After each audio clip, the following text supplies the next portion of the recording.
Well, I'm on the Thames again, and I'm going to read another episode of Alice's Adventures in Wonderland. It's nice and warm, and coincidentally I've just seen a mouse or a shrew or a vole or something running along the bank, and I mention that because I'm about to read about a mouse.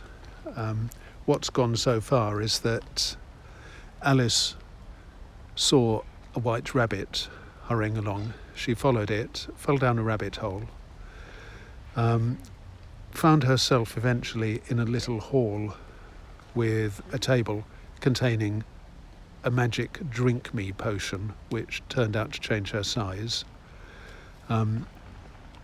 She also got hold of some magic cake, and a little bit later a magic fan, which changed her size. And in one episode, she ended up growing very, very large, like a telescope, opening out like a telescope. And she cried a lot and made a pool of tears, and then her size changed, so she got small again, and she fell into the pool. While she was in it, she met a mouse, and then an assortment of other creatures, including a dodo. Eventually they get out of the pool, and they have to get dry. And the mouse tries to help them by telling them the driest, most boring subject that he knows about, which is to do with the Norman conquest. But sadly, this doesn't get them very dry.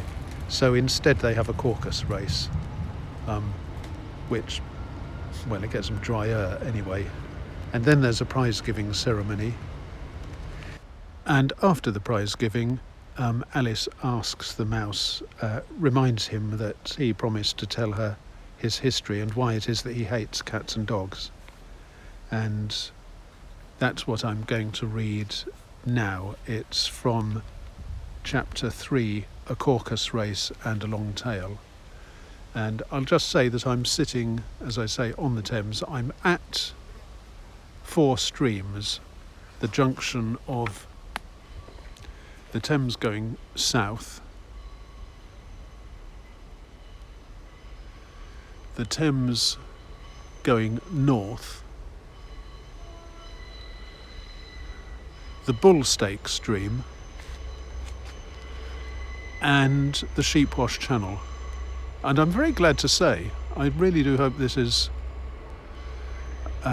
happened, that Keir, who blocked off the path to Jericho since the 15th of May, that goes along the Sheepwash Channel, appear to have reopened it over there. So I must check that out. And this is idyllic surroundings.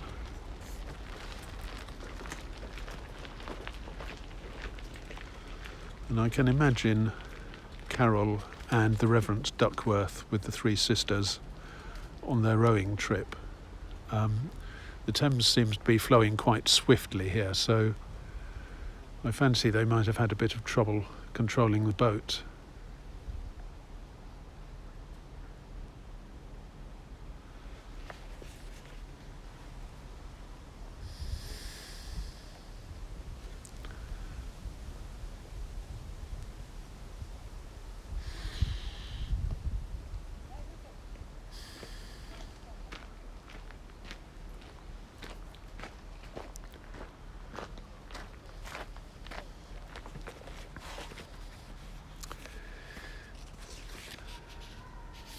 Okay, well, let me start where I left off, chapter 3. The animals have just eaten the comfits. Some birds complained that they couldn't taste them, and some choked. But that was eventually over, and all the animals sit down in a ring and beg the mouse to tell them something else. "You promised to tell me your history, you know," said Alice, and why it is you hate C and D, she added in a whisper, half afraid that it would be offended again. Mine is a long and a sad tale, said the mouse, turning to Alice and sighing. It is a long tale, certainly, said Alice, looking down with wonder at the mouse's tail. But why do you call it sad? And she kept on puzzling about it while the mouse was speaking. So her idea of the tale was something like this.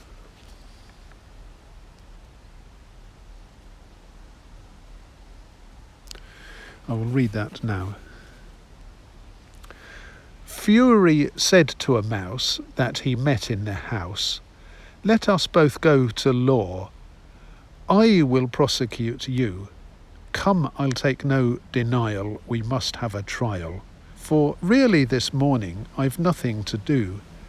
Said the mouse to the cur, "Such a trial, dear sir, with no jury or judge, would be wasting our breath. I'll be judge, I'll be jury," said cunning old Fury. "I'll try the whole cause and condemn you to death." "You're not attending," said the mouse to Alice severely. "What are you thinking of?" "I beg your pardon," said Alice very humbly. "You had got to the fifth bend, I think." "I had not," cried the mouse sharply and very angrily. "A knot," said Alice, all ready to make herself useful, and looking anxiously about her. "Oh, do let me help to undo it." "I shall do nothing of the sort," said the mouse, getting up and walking away. "You insult me by talking such nonsense." "I didn't mean it," pleaded poor Alice, "but you're so easily offended, you know." The mouse only growled in reply. "Please come back and finish your story," Alice called after it. And the others all joined in chorus, "Yes, please do." But the mouse only shook its head impatiently and walked a little quicker. "What a pity it wouldn't stay," sighed the lorry, as long as it was out of sight. And an old crab took the opportunity of saying to her daughter, "Ah, my dear, let this be a lesson to you never to lose your temper." "Hold your tongue, Ma," said the young crab a little snappishly. "You're enough to try the patience of an oyster." "I wish I had our Dinah here. I know I do," said Alice aloud, addressing nobody in particular. "She'd soon fetch it back." "And who is Dinah, if I might venture to ask the question?" said the lorry. Alice replied eagerly, for she was always ready to talk about her pet. "Dinah's our cat, and she's such a capital one for catching mice you can't think. And oh, I wish you could see her after the birds. Why, she'll eat a little bird as soon as look at it." This speech caused a remarkable sensation among the party. Some of the birds hurried off at once. One old magpie began wrapping itself up very carefully, remarking, "I really must be getting home. The night air doesn't suit my throat." And a canary called out in a trembling voice to its children, "Come away, my dears. It's high time we were all in bed." On various pretexts, they all moved off, and Alice was soon left alone. "I wish I hadn't mentioned Dinah," she said to herself in a melancholy tone. "Nobody seems to like her down here, and I'm sure she's the best cat in the world. Oh, my dear Dinah, I wonder if I shall ever see you any more." And here poor Alice began to cry again, for she felt very lonely and low-spirited. In a little while, however, she again heard a little pattering of footsteps in the distance, and she looked up eagerly, half hoping that the mouse had changed his mind and was coming back to finish his story. And that's the end of chapter 3. The next chapter is chapter 4, The Rabbit Sends in a Little Bill.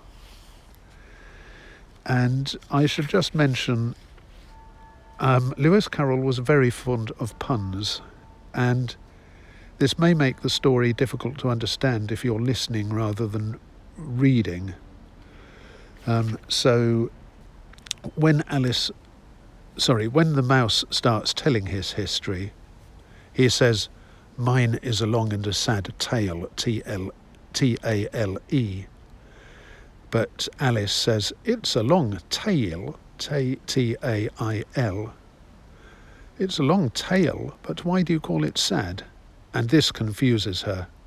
So she imagines the tale, the poem, wrote out in a wiggly fashion, like that I showed earlier. And then there's another pun on the next page. "I beg your pardon," said Alice very humbly. "You had got to the 5th bend, I think." "I had not," cried the mouse sharply. "A knot," said Alice, all ready to make herself useful. "Oh, do let me help to undo it." So there's another pun between knot and knot with a K. So watch out for that sort of thing, because it will happen again and again. And one other thing that I think I should have mentioned last time, when the animals are trying to get dry after climbing out of the pool of tears, the first thing is indeed another pun. The mouse tells them this terribly dry historical stuff about the Norman conquest, and that's a pun between dry meaning boring and dry meaning not wet. Of course, the mouse telling them this doesn't do anything useful because it's the wrong sort of dry. And then he has a caucus race, and a caucus race is apparently an American origin word. The note here says, "The term caucus originated in the United States in reference to a meeting of the leaders of a faction to decide on a candidate or policy. It was adopted in England with a slightly different meaning, referring to a system of highly disciplined party organisation by committee." And then Carroll may have intended his caucus race to symbolise the fact that committee members generally do a lot of running around in circles, getting nowhere.